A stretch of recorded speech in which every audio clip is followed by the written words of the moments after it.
হয় সেজন্য কাজ করতে হবে এবং জাতীয় নাগরিক পার্টি সেজন্য কাজ করে যাচ্ছে।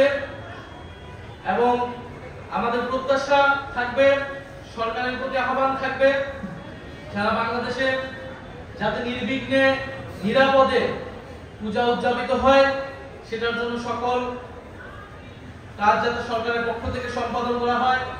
জাতীয় নাগরিক পার্টির পক্ষ থেকে আমরা সর্বাত্মক সহযোগিতা করব। এবং বিভিন্ন জায়গায় আমরা যে ঘটনাগুলো শুনতে পাই, মন্দিরে হামলা বা প্রতিমা ভাঙচুরের, এগুলো যাতে চিহ্নিত করে কঠোর বিচারের আওতায় আনা হয়। সে যেই রাজনৈতিক পরিচয় হোক না কেন, যেই ধর্মের হোক না কেন, যারা এই ধরনের ঘটনার সাথে জড়িত তারা সাম্প্রদায়িক সম্প্রীতি বিরোধী, তারা বাংলাদেশ বিরোধী। ফলে তাদেরকে কঠোর বিচারের আওতায় আনতে হবে। এবং সনাতন ধর্মাবলম্বীদের যেই দাবি দেওয়া, গত 1 বছর ধরেই তারা বিভিন্ন দাবি দেওয়ার কথা বলে আসছে, অন্তর্বর্তী সরকারের প্রতি আমাদের আহ্বান থাকবে তাদের সেই দাবি দেওয়া যাতে যথেষ্ট গুরুত্ব সহকারে বিবেচনা করা হয় এবং যৌক্তিকতার সাথে সেই দাবি যাতে পূরণ করা হয়।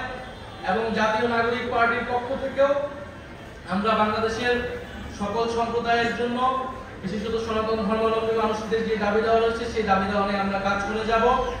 আপনারা আমাদের প্রতি সেই আস্থা রাখবেন এবং আমরা সকলে মিলে আমাদের যেই আকাঙ্ক্ষিত প্রত্যাশিত বৈষম্যহীন গণতান্ত্রিক এবং অন্তর্ভুক্তিমূলক বাংলাদেশ আমরা গঠন করতে চাই, যে বাংলাদেশ গঠনের জন্যই 1971 সালে